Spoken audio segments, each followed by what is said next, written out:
my potential, my fantasies about the future, right? When I denied that, dude, you're pushing so much energy down. I did what people say you shouldn't do. Okay. I traded a negative addiction for work. So I have never met a super successful person that somebody hadn't labeled a work addict. Like when work becomes an addiction, dude, we got a problem with labels. You know, I remember my dad, he didn't have a problem with work. He said work is good. He said more work is better. He said lots of work is even better than that. And if you could get a whole bunch of people working together, you could actually accomplish something. Now, fast forward, you know, to somewhere in the last 20 years, work became an addiction. Like, oh my God, you're a work addict, you're a compulsive work person, you're overachiever, you have problems in your life. I'm like, dude, the only problem I got in my life is that you telling me work is a bad thing. The more I work, the better I am. The more I get accomplished, the happier I am. The more I work and the more I accomplish, the better I feel about myself. I'm not trying to fill up a hole. I'm trying to reach my potential. So how do you get there? I mean, do you get there by showing up every day and not quitting? And how do you show up every day and not quit?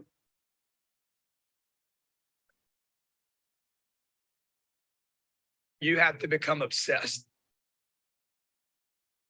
What's going on? What's going on? What is going on? Coffee and Crypto family. How many of you guys are with me today? Those cameras on if you can. If you can, it's no problem at all. Y'all know I just got to challenge you guys. But look, I want to give you a cheers today because today is another legendary episode of Coffee and Crypto. This is the 98th episode of all time. And as we enter into 100 episodes, I just want to say thank you again for everybody being plugged in, being connected. If you guys can hear me right now, just go ahead and drop some coffee emojis in the chat box. That way I make sure I'm coming through clear. I want to make sure you all can hear me right now. A lot of big updates, a lot of big announcements, a lot of big things are coming for Coffee and Crypto this literally in like this next week. Y'all going, it's just going to be like, boom, boom, everything just is different. You know what I mean? So I'm grateful to have the same people that's rocking, you know, and new people that are coming. And it just shows that we are doing what we're supposed to be doing. We're getting to this money and nothing can stop us. So thank you guys for being the best part of this show. If you don't mind just dropping where you're calling in from, we'd love to hear from you guys just to see kind of where's everybody stationed at today, where you calling in from. I'm here in Atlanta, the lovely ATL. Shout out to everybody on the call. We got San Diego. We got the Ukraine. Sheesh. We got the Ukraine in the building. All right. Look, telling y'all, man, Coffee and Crypto is really a global show.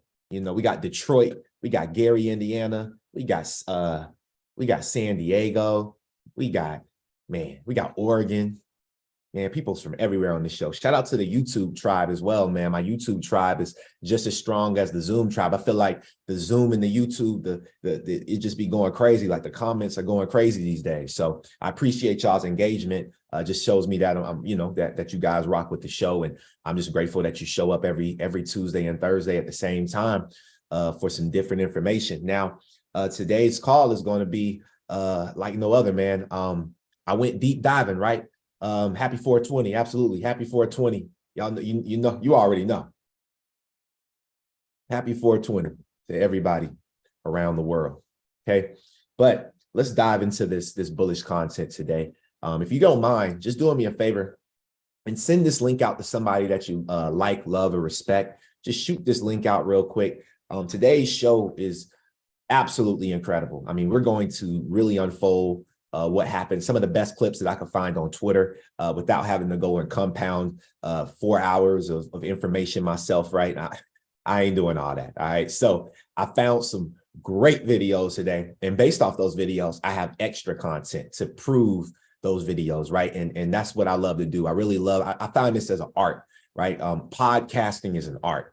You got to really be an artist. You got to really be creative, you know, because people will get bored with you, right? So you have to be creative. You have to know how to come at different angles at different times for different vibes. You know, when the moments are sad in the market, you have to know how to lift it up. And when people are getting too crazy, too rowdy, you got to know how to pull them back. See, that's what leadership is all about. And I want you guys to know that I'm consistently every day building myself as a leader. And with that being said, I want to make sure that I'm always bringing y'all the best content to make sure that you are emotionally connected to this information the right way, because the right way is just having a level head. We're here to level the playing field. You got to level your head. We're going through, you know what I mean? This is like surfing. I went surfing for the first time. Anybody ever been surfing? Let me know if you ever been surfing before, right? Has anybody ever been surfing? Okay. I'm gonna be real with you all. After surfing for the very first time, it really puts me in a space, right? After surfing for the very first time, it puts me in a space where I really respect what I'm doing. I really respect entrepreneurship, because the waves, like as an entrepreneur, every day it's boom, boom. It's just something that's tiresome. It's tiring, right? But that's why they say you got to work out every day. I work out every day. I'm doing something. You got to work out every day. You got to be tough. You got to be strong. You got to be, you know what I mean, man or woman. You got to have those qualities about you. You got to look good. You got to smell good. You got to feel good. And then people feel good around you. You know what I mean? People feel good being around you. And that's what entrepreneurship is all about. We got to make this thing look sexy. Shout out to all my sexy. If you sexy, just drop "I'm sexy and I know it" in the chat box. If you sexy, just drop "I'm sexy and I know it" in the chat box. And on YouTube, if you're sexy, if I got some sexy people on YouTube, go ahead and drop "I'm sexy and I know it," because self-confidence is the best type of confidence. With that being said, let's dive into this bullish content. Now, today, okay, you got to be obsessed, family. All right. Now, we didn't get to go over AI last week, and I had to cut that short. So I wanted to start this off. This is not the main topic of today's show. That's why you don't see it on the title, but AI is very important. Elon Musk spoke, and a lot of people may not have saw this interview. So I want you guys to see this interview. And I'm gonna show a couple clips of this interview, because beyond this is when it really gets crazy, right? Like everything else is straight bullish. This right here, this is bullish too, but this is really just to wait for some people. So go ahead and send this link out. Let some people know that we're here. If you're on the Zoom, if you're on YouTube, man, send this link out to a friend, a family member. Say, hey, hop on right now, live on the YouTube, because you don't want to miss this information to secure your bag for the future. Let's get to this bullish content. Going with old sayings, the pen is mightier than the sword.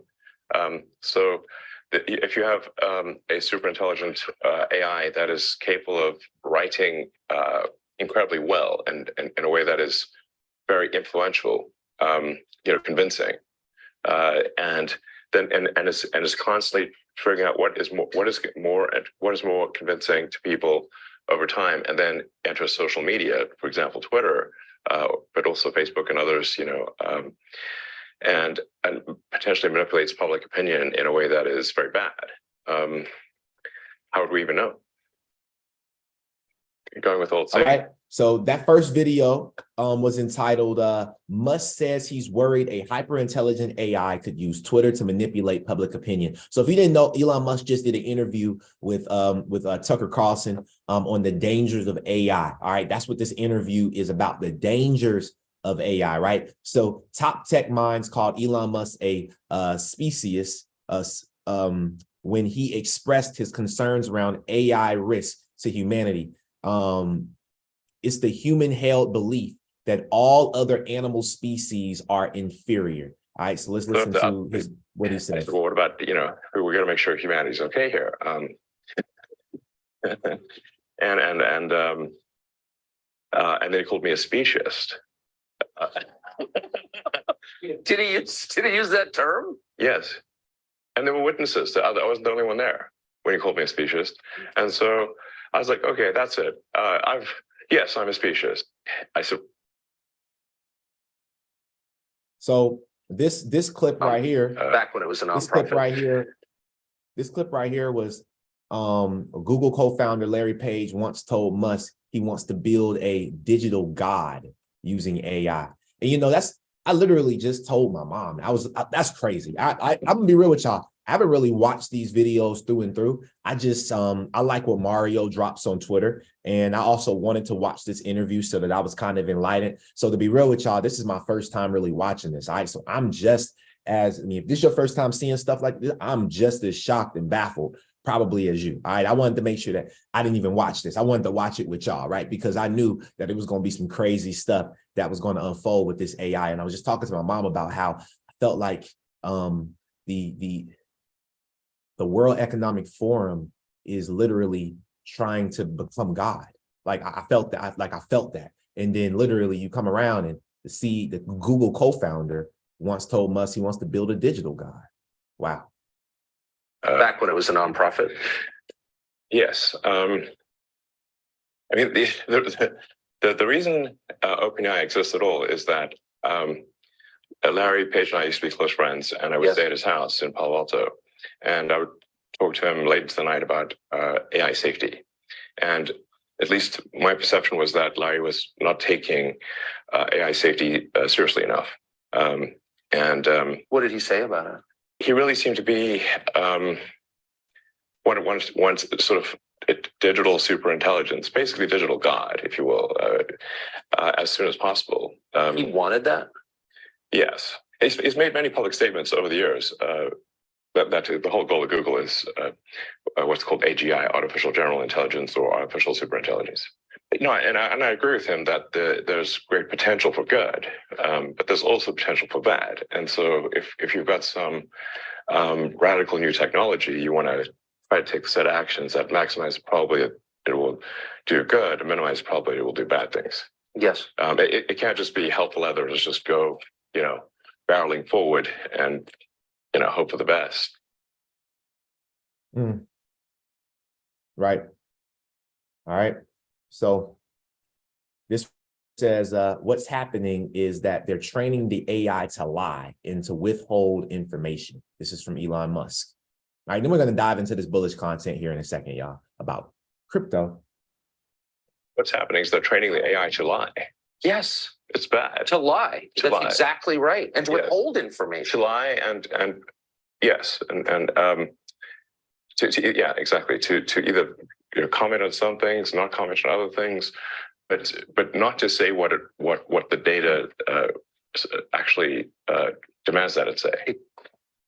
What's happening? All right. So, I mean, we can go through this all day, man. It's so many videos, but I recommend that y'all go and watch this interview. I don't know if watching it, clip by clip is the best thing, but just wanted you to kind of hear some of the major points that Mario pulled, and just to kind of see everything, right? Everything kind of moving into fruition, right? Everything that, you were taught when you were a kid, especially if you're a Christian, watching these things actually unfold in real time. And it just shows that this is what is supposed to happen, right? This is the way that it's supposed to go, because everything that's happening is happening for a reason, right? There's a reason for everything. And it's our duty in life is to figure out what that reason is. If you're just coming in, welcome to Coffee and Crypto. Okay, this is our 98th episode. The reason why we're here is to continue to educate you on this space, to make sure that you are in front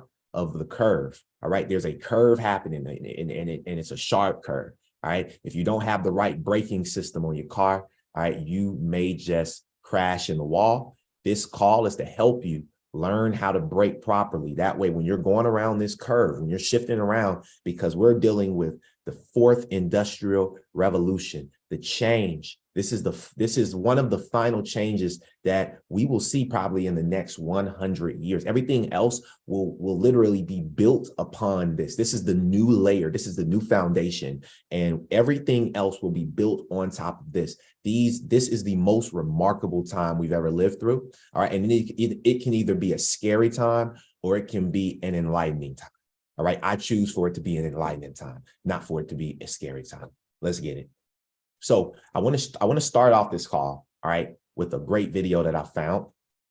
They published this 2 weeks ago. So y'all know I like to find the newest videos. I don't like to find like old videos all the time. I like to find new hip things, right? So this video is entitled The History of the Internet. Okay, let's go through this. Then I'm going to take you guys through the history and what we call the war on crypto. Internet browsing, online shopping, conversations, and calls on social media, online movies, or online work, all this is due to the internet. It influences so much the way we live, but how many of us know its story? The beginning of the internet took place in the 1900s, when Nikola Tesla talked about the possibility of connecting the world. All right, so let's stop there. All right, education time. All right, so look at the top. So 1900 is when the internet, the idea, right? The idea, and I believe they said Nikola Tesla, right? If I'm not mistaken. The beginning of the internet took place in the 1900s, when Nikola Tesla talked. Okay, so Nikola Tesla, 1900. All right, it is now 2023. That is 123 years, guys. 1, 2, 3. Numbers make sense. All of this stuff is pre-planned. They've been planned it. This is 1, 2, 3. All right, 3 means go. All right, that's what it is. When you're running a race, they go 3, 2, 1. They shoot the gun, right? 1, 2, 3. We are in 2023. The thought of the internet. So now, and then now you have Elon Musk, which creates the Tesla towards the greatest inventor of all time, right? Nikola Tesla. Okay, so the thought of the internet. Understand that the thought of the internet was 100 years ago. We have to be so forward thinking to understand that the thought, we have to remember, when did David Schwartz, all right, the CTO of Ripple, when did he think of distributed ledger technology? When did he go get that patent? Okay, what year was that? I want to make sure that you guys, what year was that, in the 80s, the 90s, the 2000s, the 2000 teens? When was that? Somebody drop it in the chat box and let me know. When did he first go and get that patent, okay, for distributed ledger technology? If I'm not mistaken, I believe that these patents was in the 80s. All right, I believe it. Solo, I believe so, right? I believe it was in the 80s from what we've studied in the past, right? Mr. Brant says, I thought it was later part of the 80s. Exactly. So remember that, okay? So let's forward think 100 years from now. Okay, we will be long gone. Okay, and the work that's being put in right now is not even, you're not even going to enjoy the fruit of the true labor. We're enjoying the fruit of the true labor of a thought from 1900. How forward thinking do you have to be? Do you see what I'm saying? So that's the reason why most people will not truly understand and fathom what's going on, because you have to be so selfless.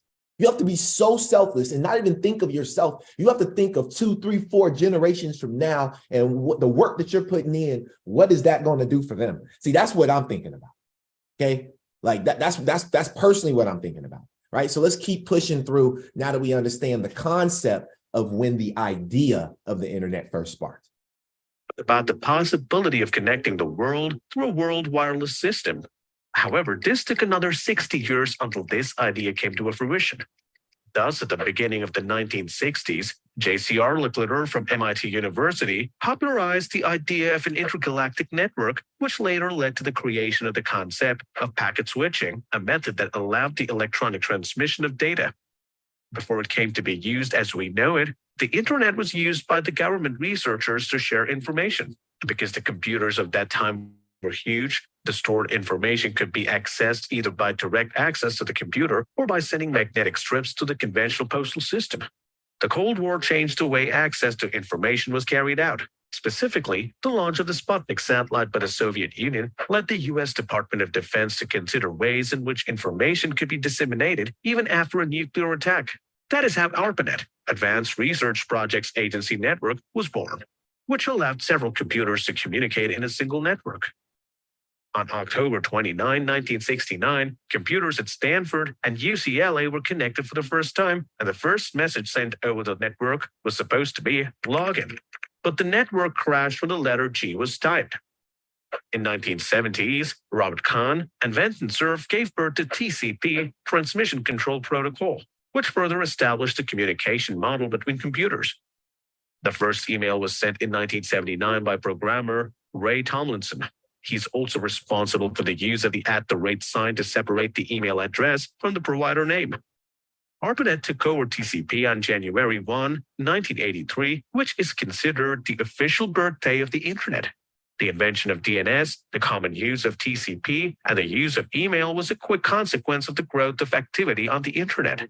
However, advanced computer skills were still required to access the system and use it effectively. So the solution came from a British computer scientist named Tim Berners-Lee. He invented the World Wide Web in 1989, and on August 6, 1991, he launched the first website in history with the address info.cern.ch. Also in Hold up. Did y'all see that? He launched the website info.cern.ch. So I went over here and home.cern. All right. If y'all don't know who CERN is, you should definitely look this up.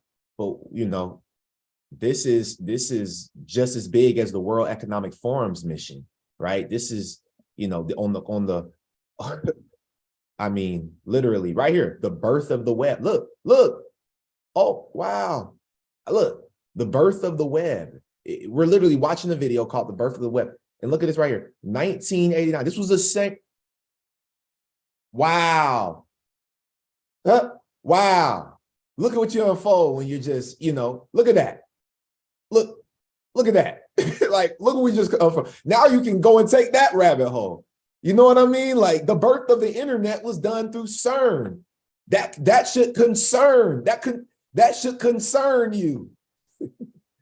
I'm just saying. Let's keep going. Hold on. Let me dial up on these people real quick, Miss Janet. Let me dial up on them real quick.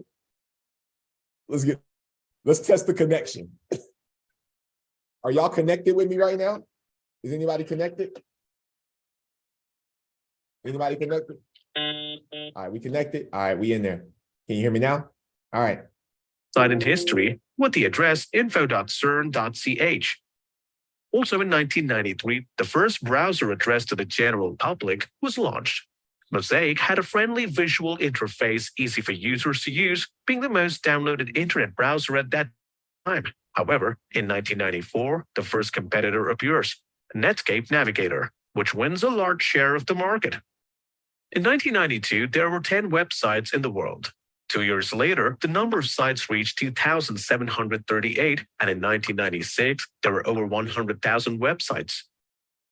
In 1998, the one that will become the most popular search engine to date, Google, appears. However, technological progress and the emergence of many companies in the internet field, such as Apple, Microsoft, and Yahoo, led to the development of a speculative bubble. Thus, between 1997 and 2000, the dot-com bubble developed, which led to a strong increase in the economic values of internet-related companies, ultimately bringing about the bankruptcy of a large number of companies. After the collapse of the internet bubble emerged Web 2.0, an internet with emphasis on social networks and user-generated content and cloud computing.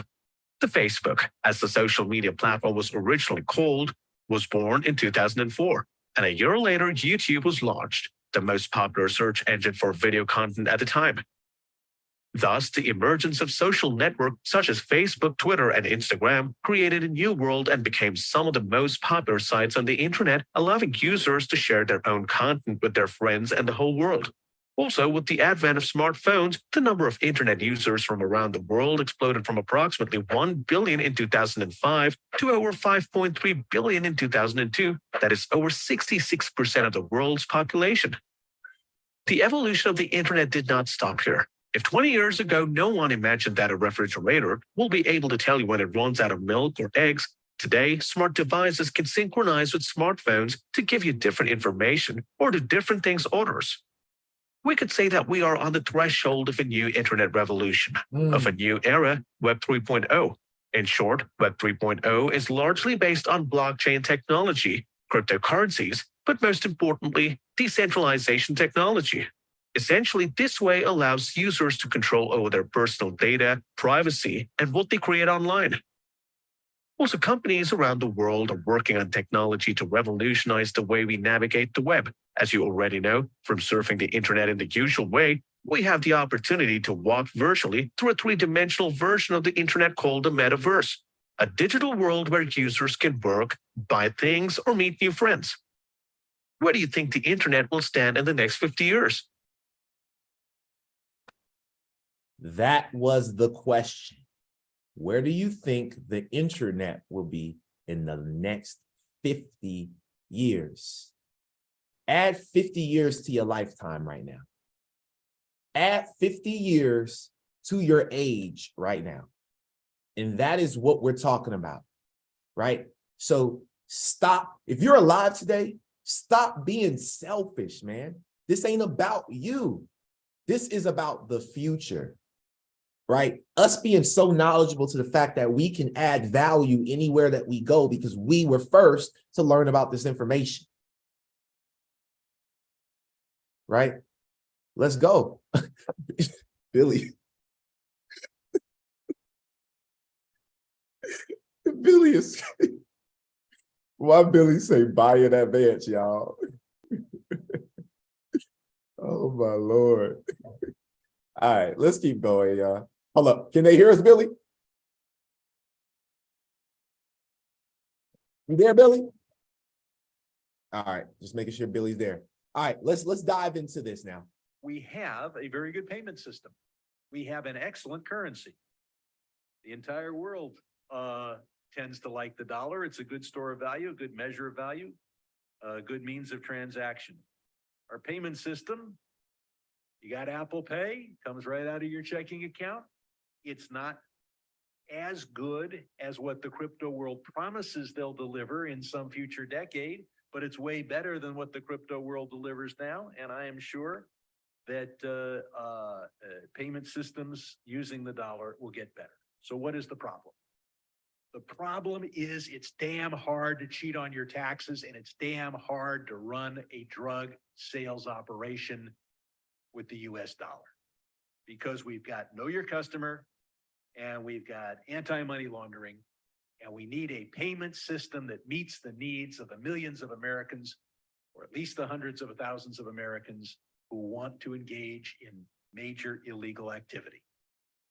And my God, other countries are moving forward with this, and we got to catch up with them. Peru's ahead of us in cocaine manufacture, in cocaine cultivation. China's ahead of us in organ harvesting, and it's time for America to catch up.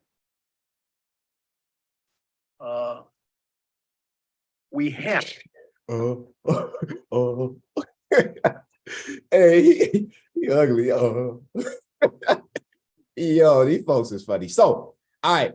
So check this out. So I don't know what he was talking about, right? I mean, I know what he was talking about, but like he didn't even know. So he's talking about why the US dollar, you know, the dominance of the US dollar is needed, and it's the most powerful, and we don't have anything to worry about, and crypto. So this is one of you know, Mr. Sherman. We know Congressman Sherman is one of Gary's homies. You know what I mean? That's one of Gary's homies. All right. So this was at the you know, at the last congressional meeting that just happened. Now, I have quite a few clips to show from this meeting, and then we're going to dive into some other things. And then at the end, if you guys, I don't know if y'all are excited about this. This is why I told people to show up today.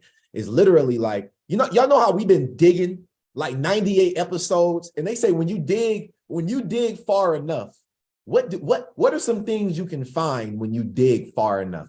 Let's play a game real quick. All right, before we even go any further, I want to make this fun. Y'all ready? All right, cool. So the game is this. When you dig in some soil, what are some things that you find? All right, some people say worms, all right, but that's not deep enough. All right, Billy said dirt. All right, that's the first thing you find. You find dirt. Thank you. All right, then you find gems. Okay, what kind of gems do you find when you really dig deep? Anybody want to play? Anybody want to play the game? What do you find? All right, let's see. What do you find? Oh, gold, diamonds. Somebody said diamonds. Okay, bones, absolutely. Right, roots. Okay, but I want to stop at diamonds. I just found the craziest information that y'all gonna be excited about this one. I would recommend don't go nowhere. All right, I'm going to show you the first ever tokenized diamond exchange. All right. I'm going to show you I'm about to show you how to buy fractions of diamonds. All right. Because diamonds actually are booming even higher than gold right now, if you guys didn't know. So stick around. Just wanted to make y'all a little excited, give you something, because we got to go through this information. So give you something to look forward to at the end. If you're rocking with me, drop the coffee emojis in the chat box. And if not, it's all good. All right. Now, caught red-handed, SEC, Gary Gensler blamed crypto for Signature Bank's failure during his congressional testimony. Okay, let's listen to how that went for him. Well, if I could just note something about you, you mentioned your hearing about the recent events in the markets, and I would note there were 3 banks that failed in those handful of days, those 4 or 5 days.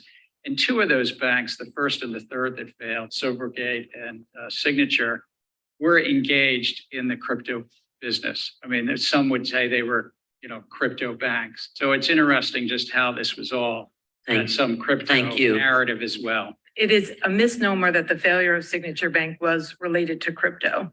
What we saw with Signature Bank is that it had a new fashioned bank run, and the outflow of deposits were from a broad depositor base, including wholesale food vendors, fiduciaries, trust accounts, law firms. And in fact, the outflow of crypto deposits were in exact proportion to their representation in the depositor base overall. And in fact, some of those deposit outflows were actually pre-planned. So it's, of course, unfortunate that there was a run on the bank at Signature prompted by what we saw with SVB. But it is not the case that the failure of Signature was related to crypto. Exactly. Now, let's keep going. Gary got beat up. I don't know if y'all really watched this.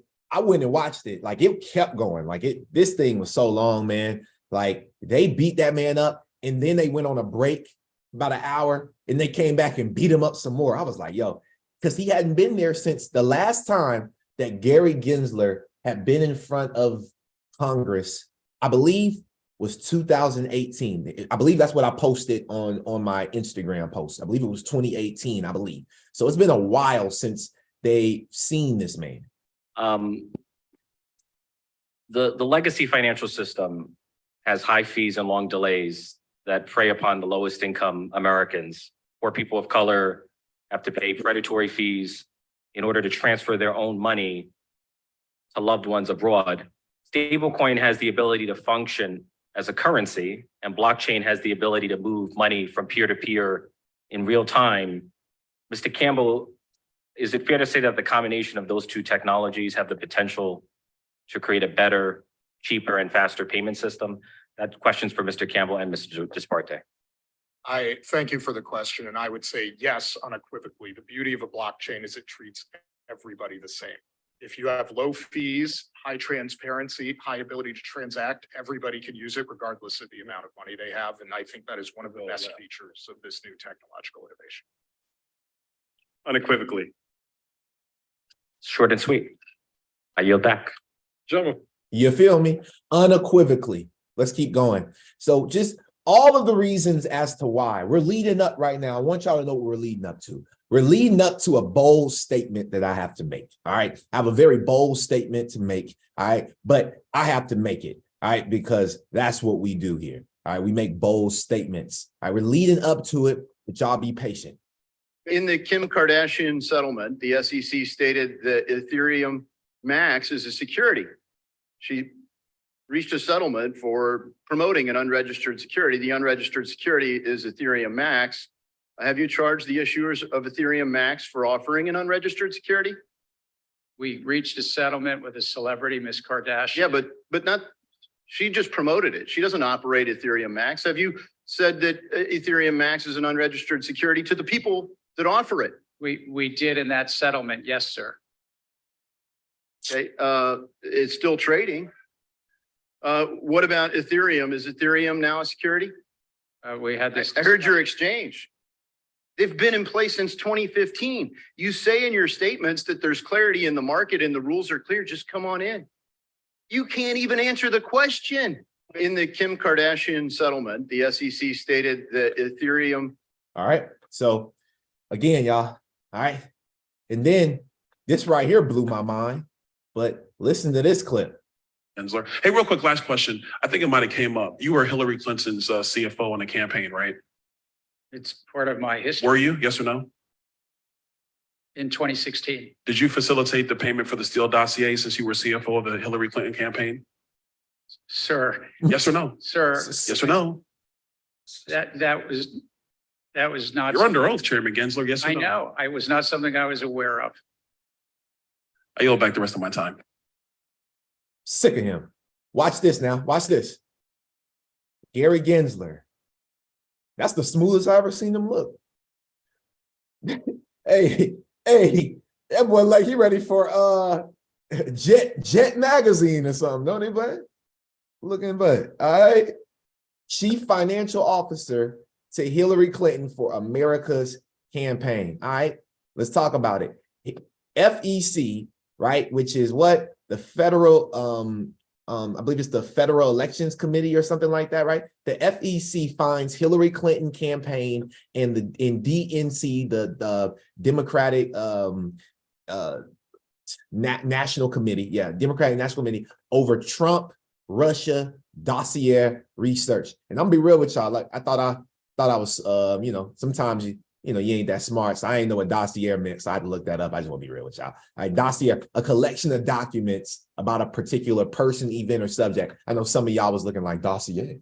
What is dossier? Like I was looking at that too. Like what is dossier? So I just want to let y'all know I'm human. All right. So basically, a dossier is just a compound bunch of records that were compounded, and so basically showing that Hillary Clinton, the campaign, and the Democrats had it out against Trump this whole time. All right. And they have him out of office, and you see what's going on with Russia right now and Biden. So, hey, let's keep pushing. All right. And U.S. Congressman Warren Davidson to introduce legislation to fire the SEC's chair, Gary Gensler.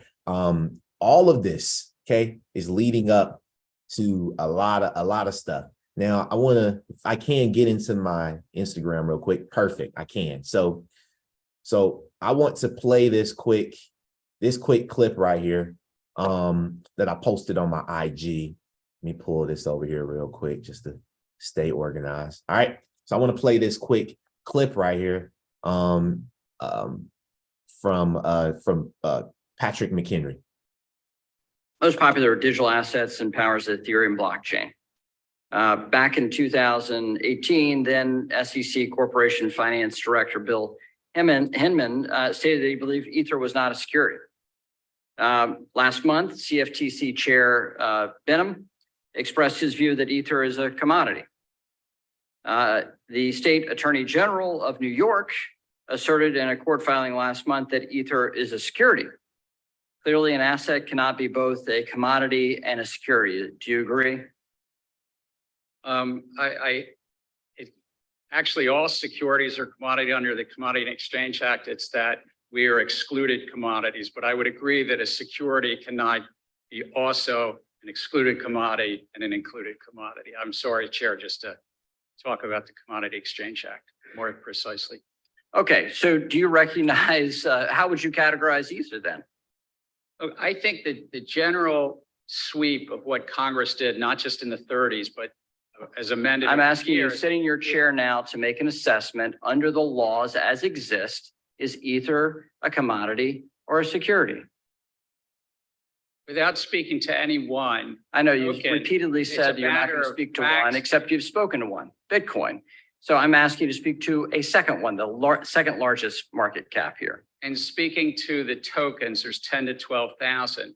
If there's a group of entrepreneurs, I'm asking about one. The public is anticipating a profit based on the. I'm asking a specific question, Chair Gensler. I said this in private. This should be no shock to you. I'm asking this question. Is Ether a commodity? My boy. Or security? And again, it depends on the facts and the law. And if there's a group of individuals. I'm asking about the facts and the law sitting in your seat and the judgment you are making. And so, Mr. Chair, I think you would not want me to prejudge because I'm also. But you have prejudged on this. You've taken 50 enforcement actions. We're finding out as we go, as you file suit, as people get Wells notices on what is a security in your view, in your agency's view. I'm asking you a very simple question about the second largest digital asset. What is your view? And my view is if there's a group of individuals in the middle that the public is. All right, so let me just ask you a second question then. Do you think it serves the market for an object to be viewed by the commodities regulator as a commodity and the securities regulator to be viewed as a security? Do you think that provides safety and soundness for the product? Do you think it provides consumer protection? Do you think it serves the value of innovation? I think no should be a very simple answer for you here. My boy. I think That uncertainty is bad, is it My boy. not? And I think that Congress has said that there's one agency, the Securities and Exchange Commission, under this committee. And you won't answer my question, and you're the head of that agency. So give me a break. Come on. I'm answering it in the generic because you would not want me to speak about any one set of facts and circumstance. Okay, so, but you've already spoken. Have you said anything about Bitcoin? My predecessors and the agency itself has spoken to them. Okay, but you're not willing to do the same about Ether. Okay, so let me just step back. There's a lack of clarity here in the marketplace. Can you at least agree to that? I think that the clarity is there. The law is clear. All right. There's a So group. let me be explicit about this. The market doesn't see it. Your regulatory actions and the CFTC's regulatory actions say that there's a great deal of uncertainty here. It is the intention of this committee to fix that uncertainty and actually provide sound legal basis for this. So let me get into your rulemaking process. So you. Sheesh. Gary Gensler, his days are numbered. So what is my bold statement? I believe by episode 100, which we will have Noah DeFreitas on, by the way, next Thursday. All right, guys, get ready for that. All right, just texting him. Super excited. Okay. I believe that we'll have a SEC Ripple settlement by then. I believe we'll be celebrating by then. I believe the 100th episode will be the day that it settles. I believe that because of Gary Gensler's poor performance, and when the judge goes and watches this, it's a clear win for Ripple. I mean, hey, I don't know if y'all agree. I mean, that's how I feel, right? But hey, that's my bold statement. And I can't wait to go back because I made it on 420. Let's go. Now, the World Economic Forum's Center for Fourth Industrial Revolution is working with central banks to implement DLT to usher in a new age for the global banking system. Check out this document. What is the forum doing to improve the global banking system? The World Economic Forum Center for Fourth Industrial Revolution Network has built a global community of central banks, international organizations, and leading blockchain experts, aka Ripple, right? hbar, right? To identify and leverage innovations in the DLT that could help usher in a new age for global banking system. We are now helping central banks build, pilot, and scale innovative policy frameworks for guiding the implementation of DLT with a focus on central bank digital currencies. All right. They didn't ask you if you were cool with it. It is what it is, bruh. All right. It is what it is, bruh. That's what they said. Okay. Now let's go. Look, I'm just here to share information. I'm just here to share the information. Watch this video. All stakeholders of society working together. We cannot achieve this alone. The World Economic Forum Center for the Fourth Industrial Revolution helps society shape technology for human-centered outcomes. The community across the world, the C4IR network represents 40% of the global GDP and 1/3 of the global population.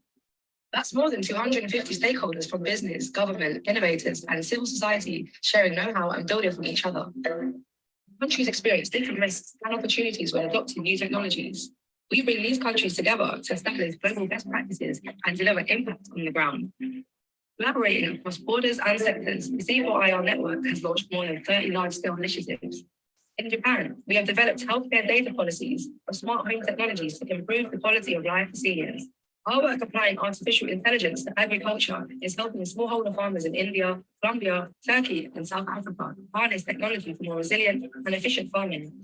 In Rwanda, drones are delivering life-saving supplies and accessing remote rural areas thanks to our future-forward policy development. The Center for the Fourth Industrial Revolution is a crucial platform for the collaboration and learning needed to deliver impact at scale. Cutting-edge technology that underpin innovation, such as quantum computing, the metaverse and synthetic biology to revolutionize all facets of life. Synthetic biology. I am a biologist. If y'all didn't know, I'm a biologist, right? I am a biologist. So seeing this stuff is crazy because since I was a kid, my mom used to take me to Fernbank Science Center and I used to see all this stuff.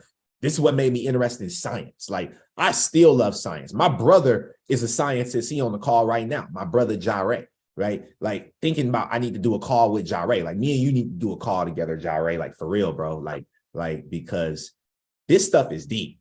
Like, this is crazy. Like, so we're talking about synthetic biology. My mom sent me a video yesterday of them making eggs, right? Come on, y'all. Come on, y'all. Come on, y'all. I can't make this stuff up.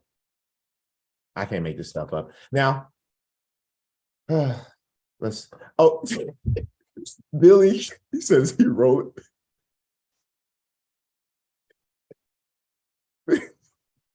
Billy said, is he rolling one? He do look like he rolling one up. All right. Lord. All right. So this is their website, the World Economic Forum Center for Fourth Industrial Revolution. Y'all go check that out, man. All right. Now, last Friday, this is Gary Gensler. He tweeted this out April 19th. All right, yesterday. Last Friday, all right, we, the SEC, voted to issue a supplemental release to our January 22nd proposal requiring significant trading platforms to come under important rules for the markets. I believe this would help address comments from crypto and other market participants. All right, now, this is his statement from April 14th, statement on alternative trading systems.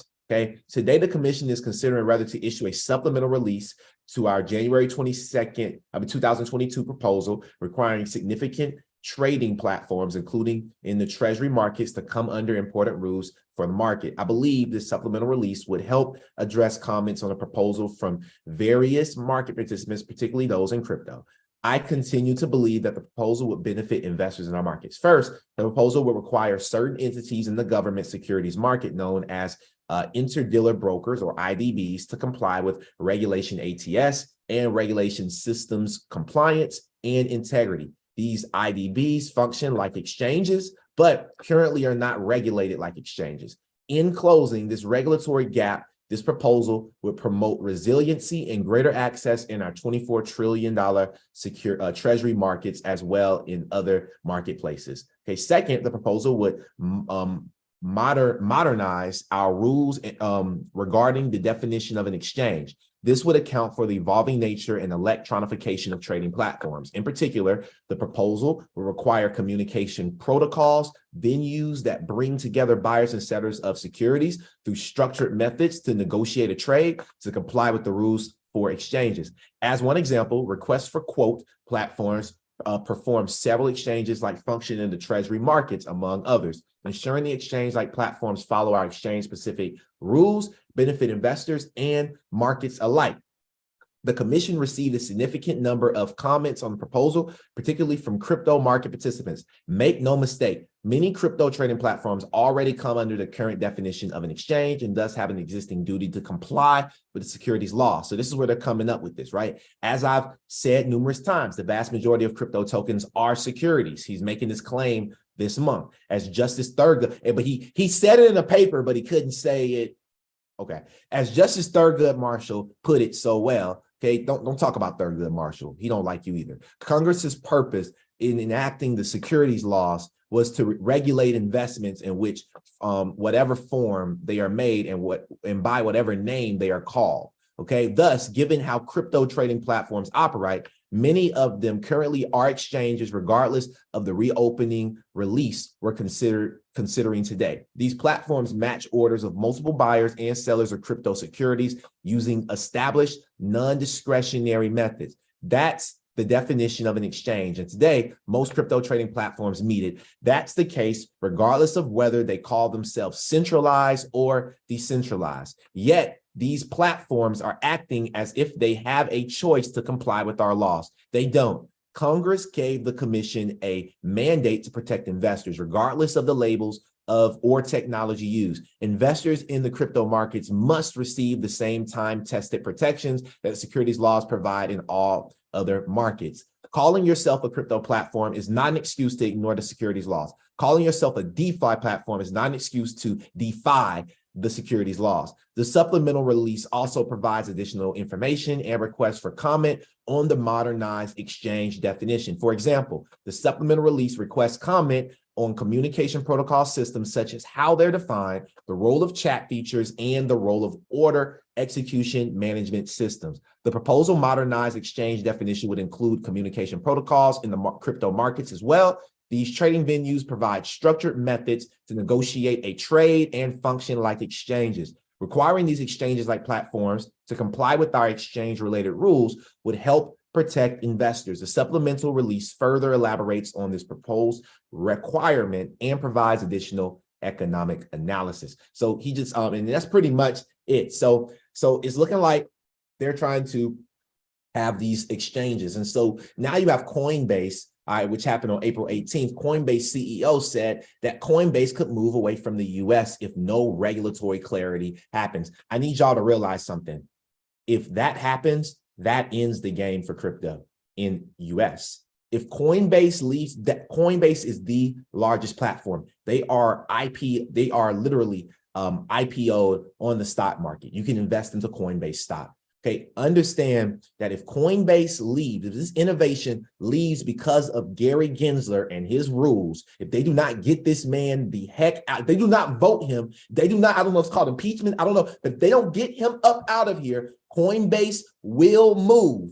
And that will make the rails to crypto to buy in the US so much harder.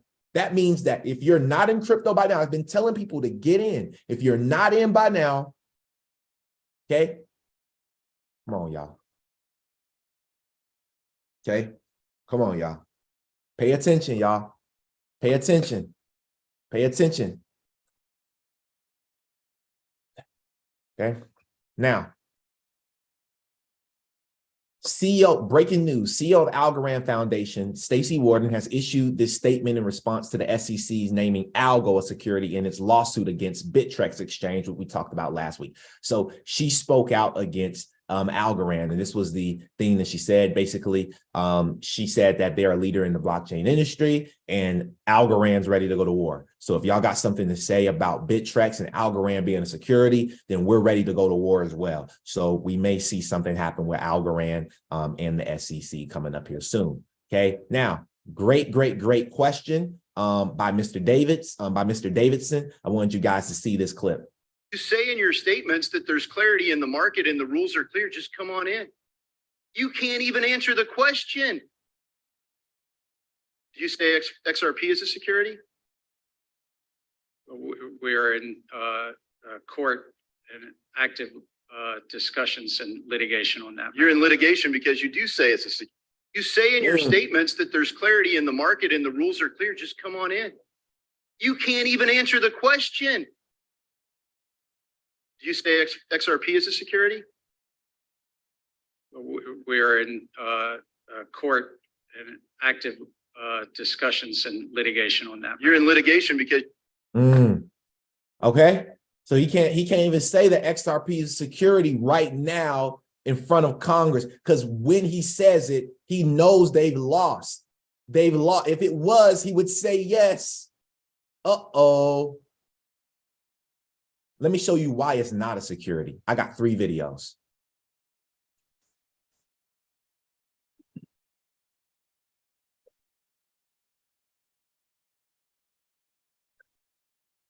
Ripple actually goes back to 04.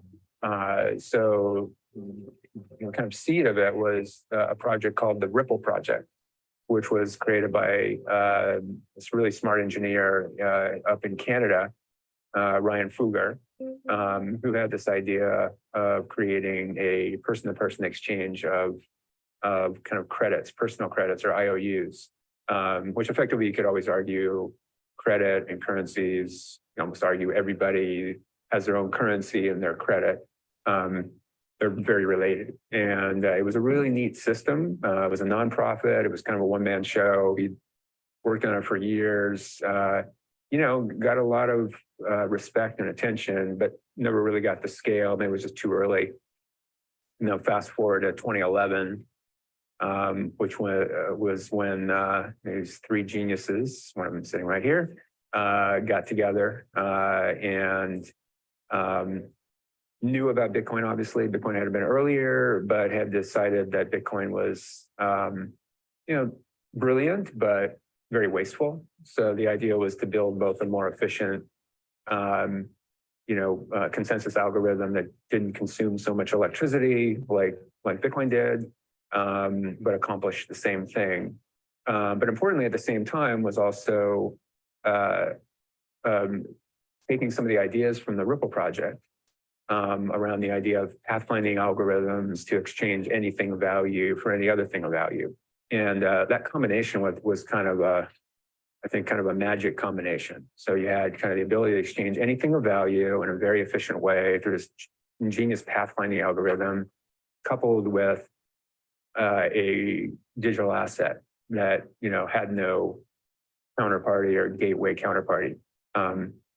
That's a neat combination. In fact, that is kind of the germ of what I think we now view as a much broader internet of value. That concept has kind of held. So I got involved with, the three geniuses working on this stuff. Soon thereafter, the technology sort of became stable enough to declare it, something that's going to happen. That's sort of effectively the birth of XRP. We then created a company that was going to advocate for that ecosystem and focus on the ecosystem, which was then gifted a large percent of the XRP. We also then bought Ryan's Ripple project, folded that into the efforts, which was neat. That was kind of an exchange of stock. And then we also were lucky enough to be able to acquire the URL for Ripple, which is kind of a funny story. It came from Grateful Dead super fan. And it's related to the song Ripple from the Grateful Dead. We always loved the Grateful Dead. And so that all kind of came together in 2012. And that's how Ripple got started.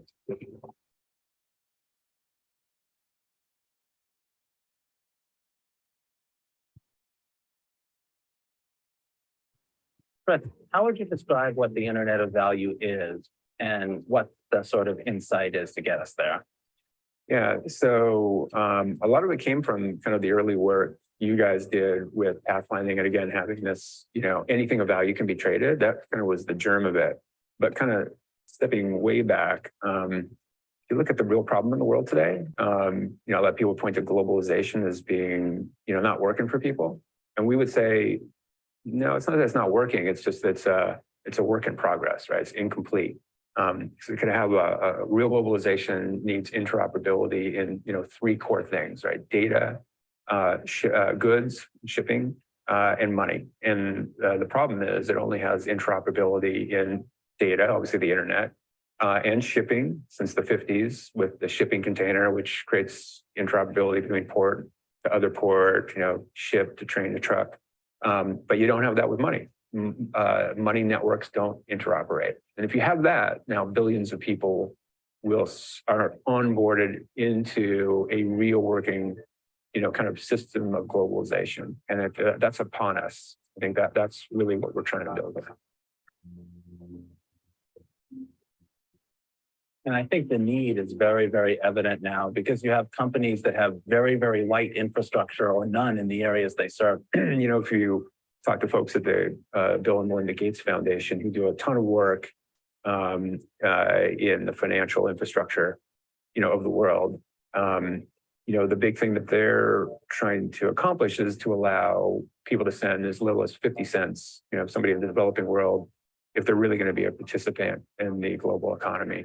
And that's just impossible today. right? I mean, even it's really even impossible to send $50 from the US to Europe without it being all chewed up in fees. 50 cents is just not on the table. But in a world now, this kind of internet of value, combining things like ILP and XRP, that is absolutely possible. That is, so frictionless and so fast. What is ILP, family? Someone drop it in the chat box. You know what? Here we go. I'm going to give away a free ticket to, hold up. Yep, a free ticket, all right, to my next masterclass. What is ILP? Go. Free ticket to the next masterclass to save you $200. What is ILP? Go. He said ILP and XRP. We've been talking about this way too long. What is ILP? Who wants a free ticket to my next masterclass, which will be, I actually was going to announce it, but I'm going to do a masterclass on ChatGPT and how to leverage artificial intelligence to create your first book. And we'll talk further on that. I'm going to do a call about it. But I think it's time for that masterclass because a lot of people want to write books out here. So free ticket to that book, save you $200, that event. I don't see it. I don't see it on the Zoom. Let me go over to, y'all looked it up. Y'all looked it up. Y'all looked it up. I'm just playing. Shout out to Big Andy, man. Big Andy. Big Andy. There it is. All right.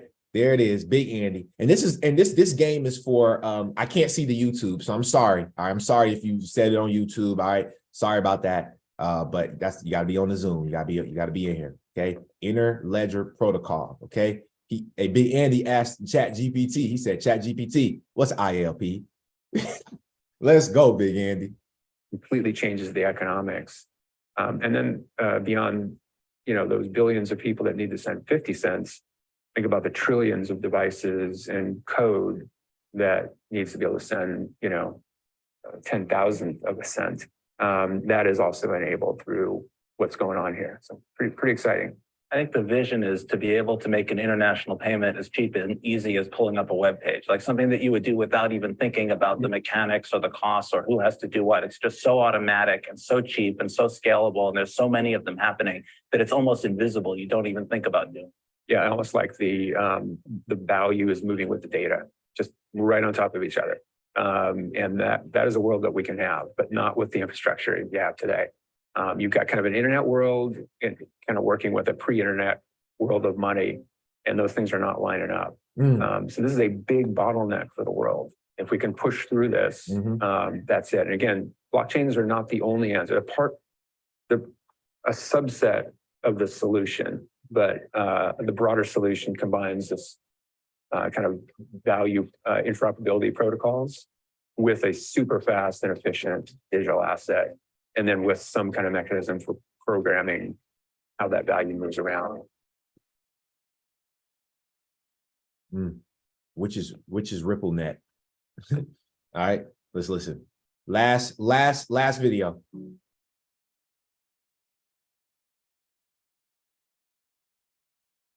The Internet of Value is about rewiring the global financial infrastructure to dramatically improve the costs, speed, and certainty of how transactions flow. It's amazing to me how many people really don't realize how much friction there is in payments. We've become habituated to just expecting this is how it works. And I think like so many other industries that have been disrupted by reducing friction, increasing speed, I think we're going to see a dramatic change over the next 10 or even 15 years that are really hard to predict today, that are the foundation that will be laid upon that Internet of Value. XRP is part of the heartbeat of Ripple. It is the foundation of how we think about liquidity management, and a core problem that how the financial infrastructure works is around how liquidity is managed. Today, financial institutions are wired with pools of capital. They're called Nostro and Vostro accounts. And these are accounts that are pre-funded between financial institutions. And that's capital sitting dormant and not being used for either working capital or lending or what have you. By using a digital asset, you can enable liquidity in real time. This is transformational to how global financial infrastructure is wired. Every marathon starts with a single step. For us, these first step is getting financial institutions engaged and working with us, getting them to understand how the core technology of the X-Current works, introducing how we can help manage liquidity. There's a lot of friction and cost associated with banks and financial institutions working with other institutions. We can change and accelerate how that works really materially, dramatically. And I think introducing XRP into those flows will take time. But as I said, every marathon starts with a single step. When I zoom out and look at where Ripple sits in the blockchain and crypto ecosystem, we are incredibly fortunate to be the only company with real customers solving real problems. That is at the early stages of that marathon, but there's no doubt that as we look at the race that has started, we're the only ones that have crossed that starting. And they're the only ones that are about to finish. They're the only ones that's about to finish. They're about to cross the starting line, literally. They're about to cross the finish line. 2018, they crossed the starting line. 2023, the settlement's about to come, and they'll be the only digital asset with Calrity.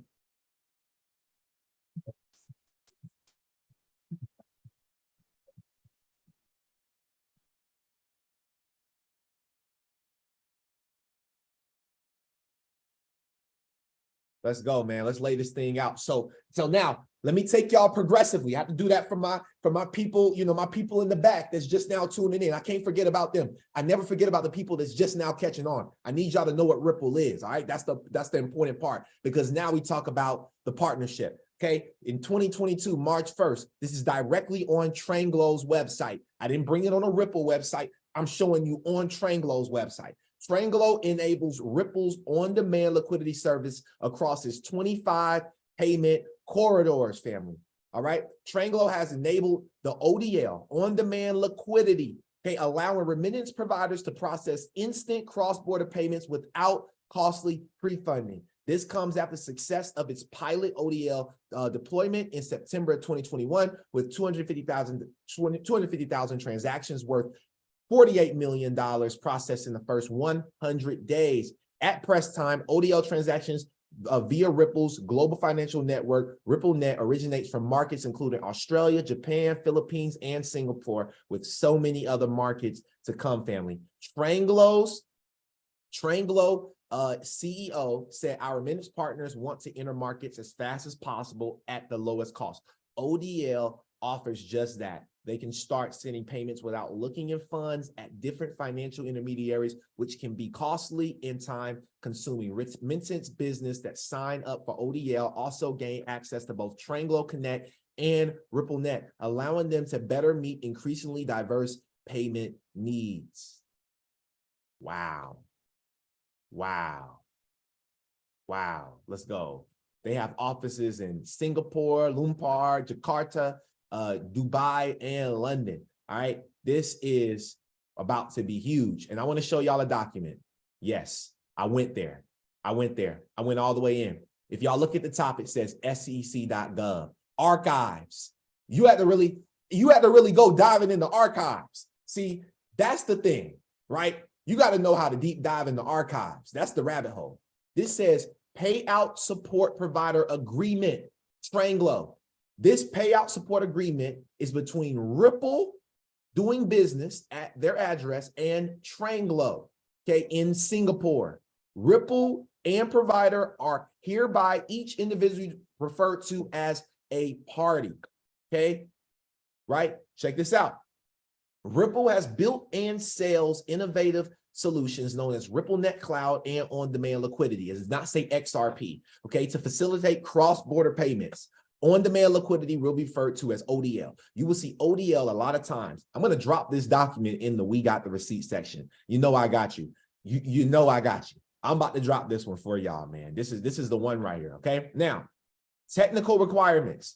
Providers shall be connected to the Ripple solution during the term of this agreement. Providers shall ensure that upon go live and in the first payout market and for the rest of the term of this agreement, provider uses the following features and functionalities of the Ripple solution in a, all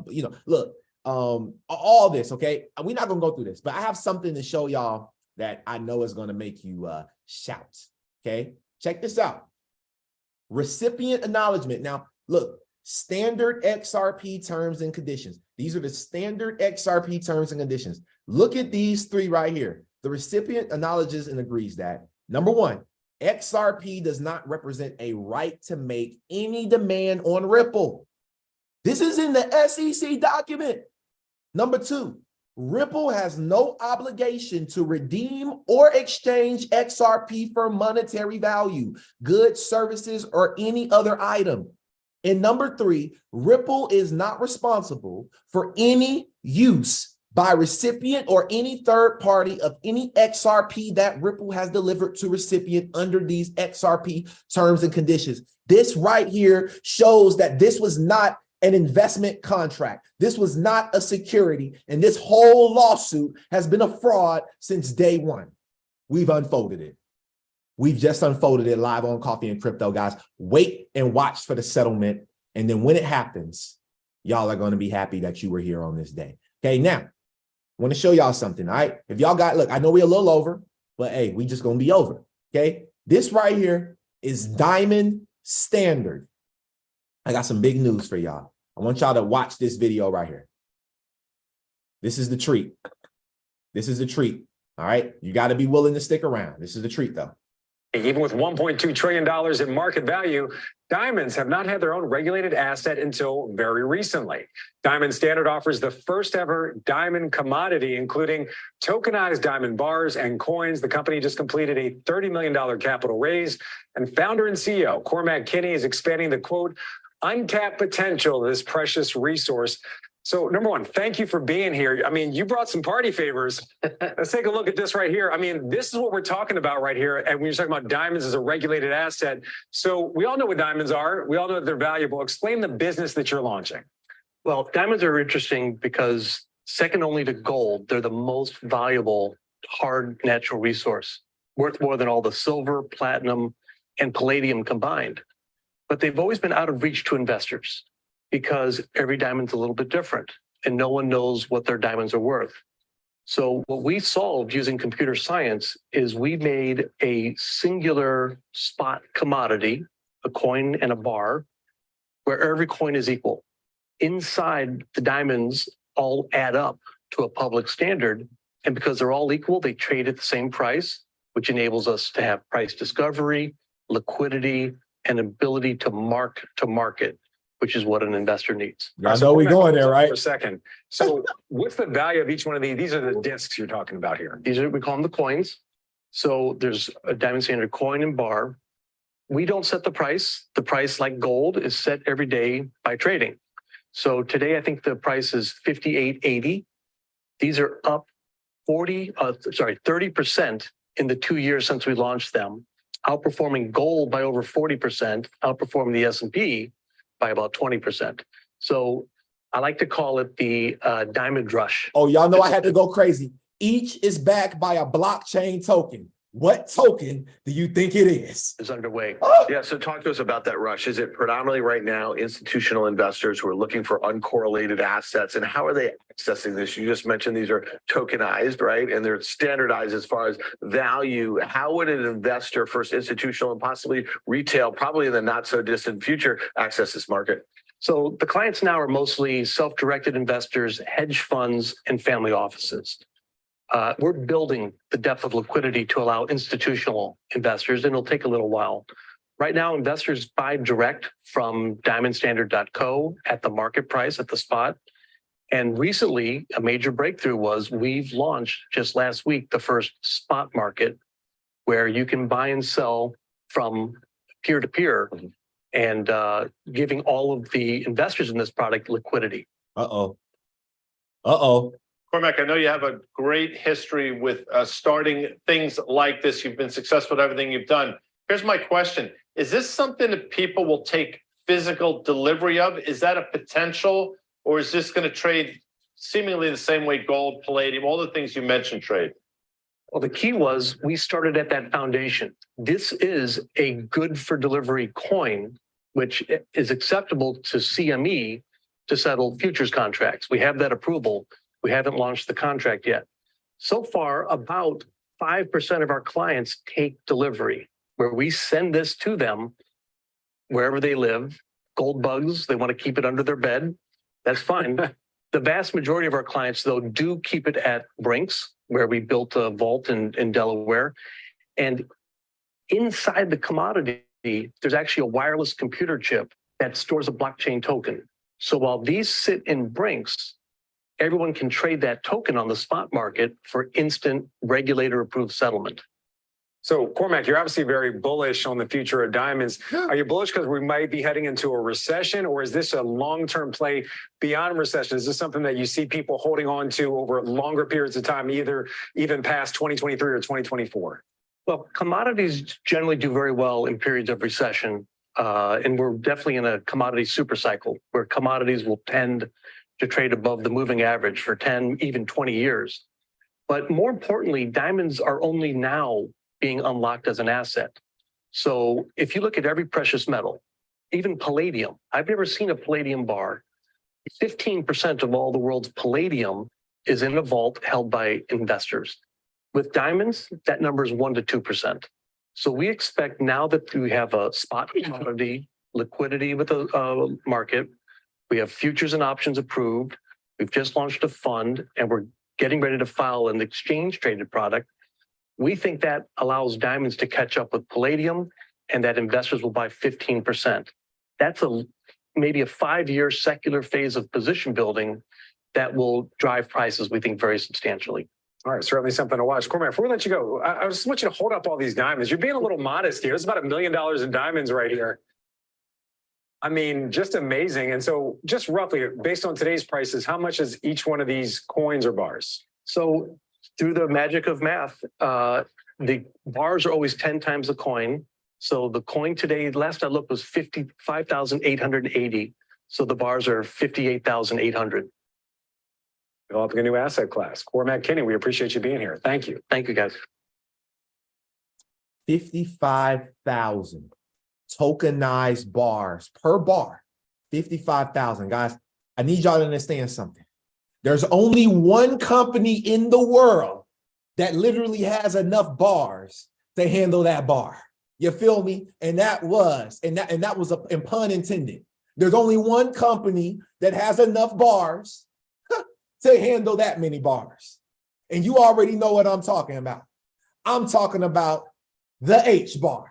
You know what I'm saying? Because just like that, the team at Diamond Standard has migrated the world's first regulated blockchain diamond trading platform from Ethereum to Hedera Hashgraph. Can you Yes, sir. explain Diamond Standard and the product that Yes, you sir, brought to Steve. market?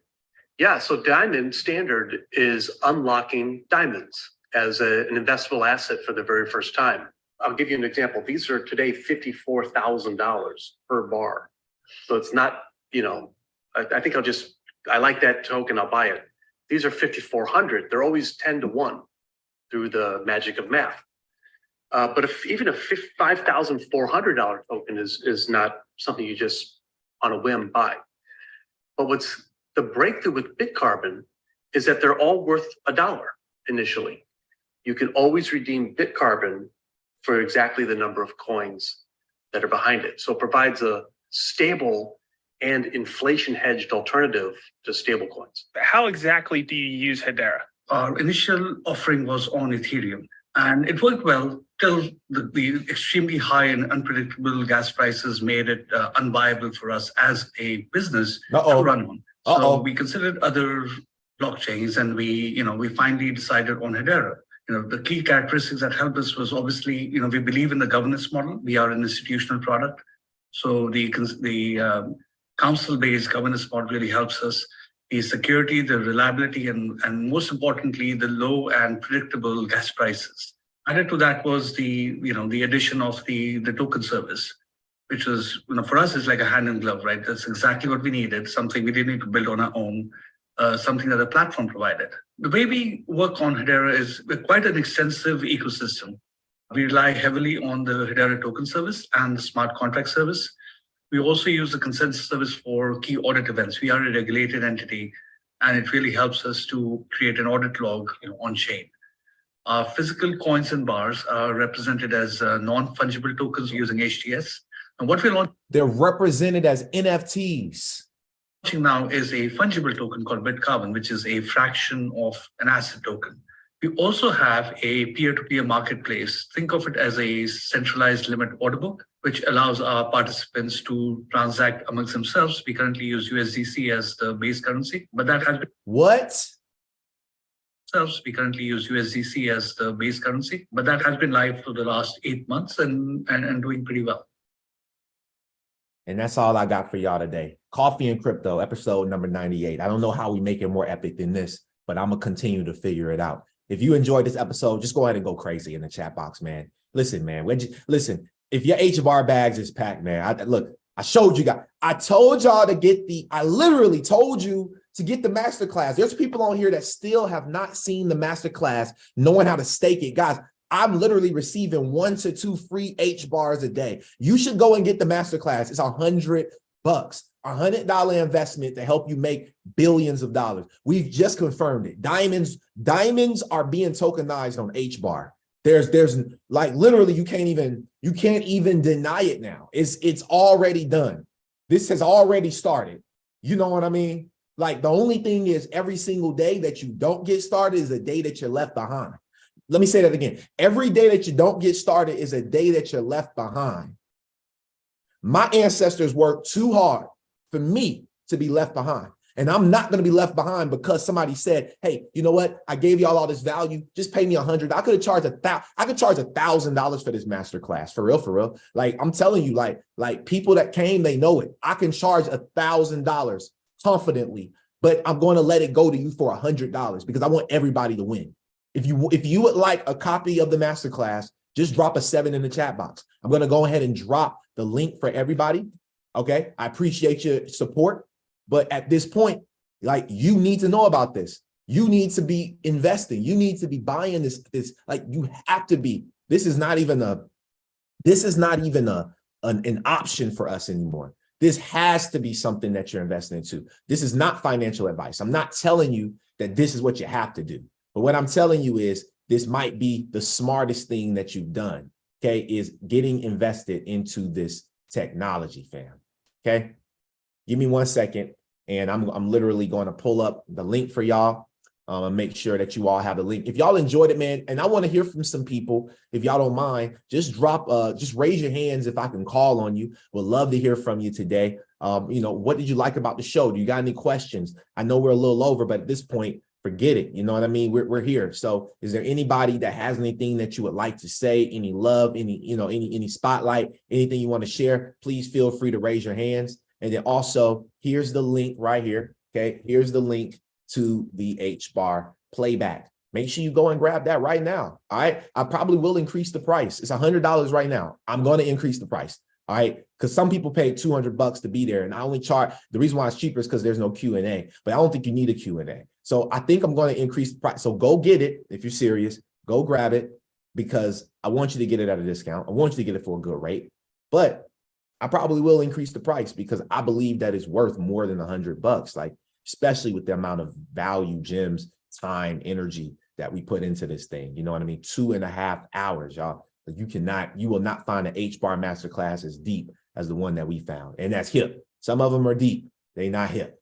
All right. So I appreciate everything. I'm gonna go ahead and call on Crawl Billy. You can come on up. Man, I can't be first. Good gracious. I wanted to hear from Chai. Man, that girl's got some vibes. She's gonna be a superstar. Yep. She wearing that Walmart thing. She has to be executive Walmart or something. She talks some good words. Let me say this to you, Vince. And what? Look, yesterday I was in my truck and there was a fly. Oh, you went muted, Billy. You went muted. Come on back. I thought he was outside, but he wasn't outside. He was inside, but he didn't know how to get outside. But he thought he was outside. I'm sending people, hey, look, man, your 401k is in jeopardy. I don't want to talk about it. I don't stop talking. Man, what's going on? I stay up till 4 o'clock in the morning learning something. I'm sick. I'm 150 years old. Damn. I mean, what's going on? Man, the hbar thing is killing it. It's saying it on you didn't write that out. I didn't see any handwriting of Vincent Owens in anything you sent today. It was all facts. Ain't it? Ain't it facts? I'm calling one of my friends yesterday. He said, "Well, I swiped. I did my exercise too, but I see my password on my screenshot. I know I wasn't supposed to do that. What? I mean, golly, I'm having a hard time." Hey, we got Billy head rolling on. Hey, Billy running 100 miles an hour right now. I'm getting Billy. I'm getting Billy right. Getting out of Billy. I don't know what I'm getting, but I'm excited, man. I think they'd be proud of me. I'm learning. You know, you a little choppy. What is tokenized diamond? You a little choppy, Yeah. but we feel the energy. We feel the love. Yeah. We feel the energy. Yeah, tokenized real estate, tokenized diamonds. It's all good. You can close me out while I'm talking, and I'm still good. You just know that, you know, if you're not on this call, get on this call. Well, you know, just nobody's listening to me, but y'all are. You know, we're gazillionaires. Yep. You know what? I mean, we're gazillionaires. Even if you know, I mean, you got to diversify. You got to put this stuff in other wallets unless you lose something. I thought I lost something last night. I was just about to cry. But you know, Billy, I heard Global say one time, he said, "I just figured this thing out." He said, "I just figured it out. I just went out and figured it out." And you kind of got to. You got to do your own thing. You can't watch for them to send the trade to you. You can't watch for them to push the button. You can't call Vince every damn day and ask for how to do something. You got to figure it out for yourself. Figure it out, y'all. And I'll see y'all on the 100 one. Well, probably the 99 and the 98. On the 99. Hey, 99. Look, if you make me a gazillionaire by the 100th episode, wow, I'm coming to Atlanta. Pull up. Come on, Chai. Awesome. All right, I'm about to call on my mom, Tammy. Give me 1 second. About to ask to unmute. All right. All right. You can hear me? Uh-huh. All right. Good morning to all. Great call again. Once again, Vincent, it was really, really a good call. This is the only, and I watch a lot of calls, but this is the only call that I do learn the most out of, where Vincent always backs up what he's talking about and digs really deep. So this is much appreciated. And to everyone who was not on that hbar master class, it was absolutely awesome, amazing, fire. Vincent taught us so much information and gave his all to that class. So we weren't disappointed at all, and it's much appreciated. So if you guys have not, or were not able to participate and get on that, you would want to get that and enjoy it. You can learn so much on how to stake that hbar, buy that hbar, and actually have your some. I got mine. So thanks, Vincent, for everything that you do, and every podcast is always amazing. Everybody have a good day. Thank you. Thank you. Listen, man, click that link, go get that masterclass. I ain't lying. It'd be a damn shame.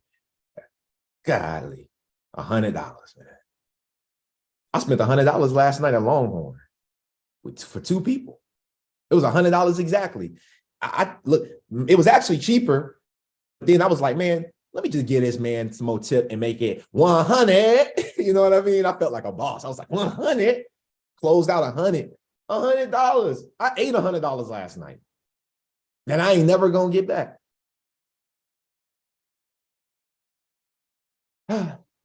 Just perspective. Go get it, man. Before y'all pay 200.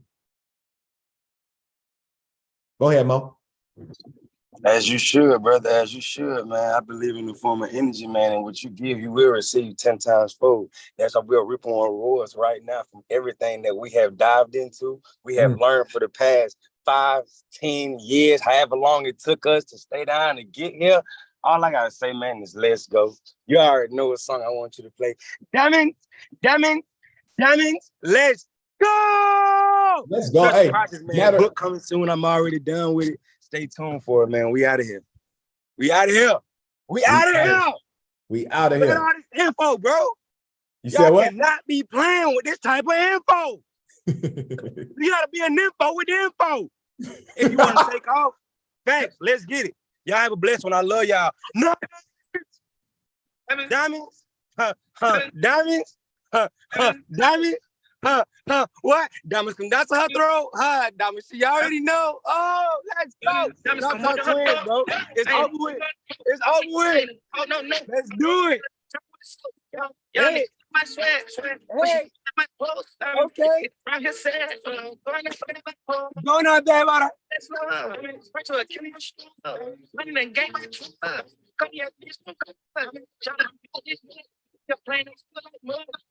was just drinking on your I was just on my drugs. Diamonds. Diamonds. Diamonds. Diamonds. She wanted because I'm a Diamonds. She tapped it. She wanted to. Diamonds. Diamonds. Diamonds. Diamonds. Drop top. Hey, drop top twins with the diamonds. Let's go. Drop top twins all day, every day. It's over with. We here. We lit. We done won the game already.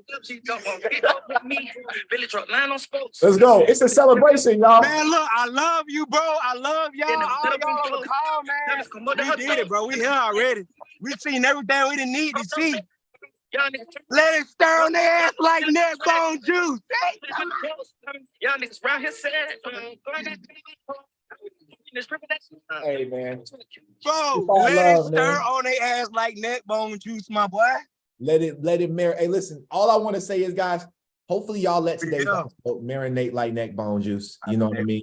You know, the famous words of Country Wayne.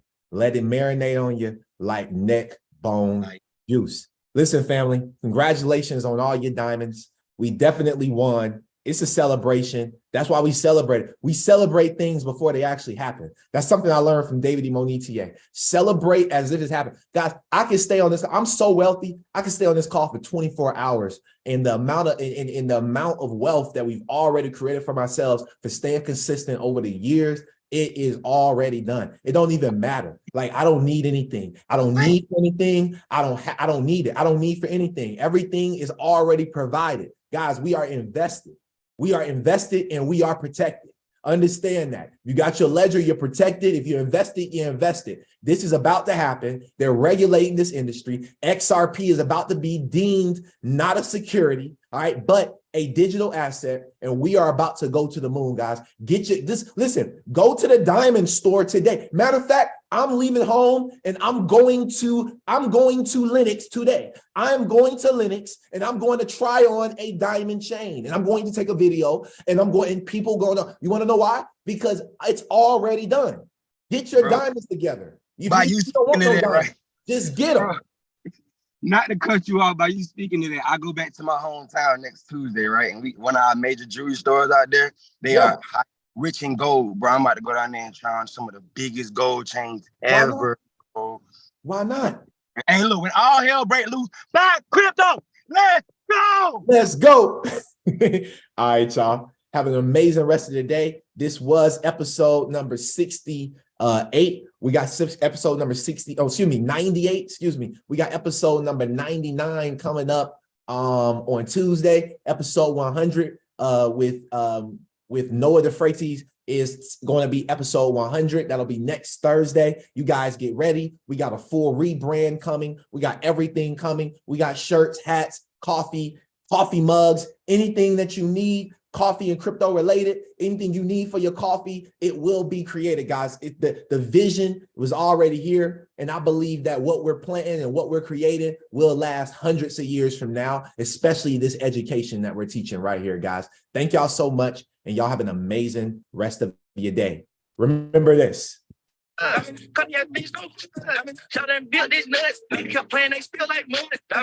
just drinking on love. I was just on my drugs.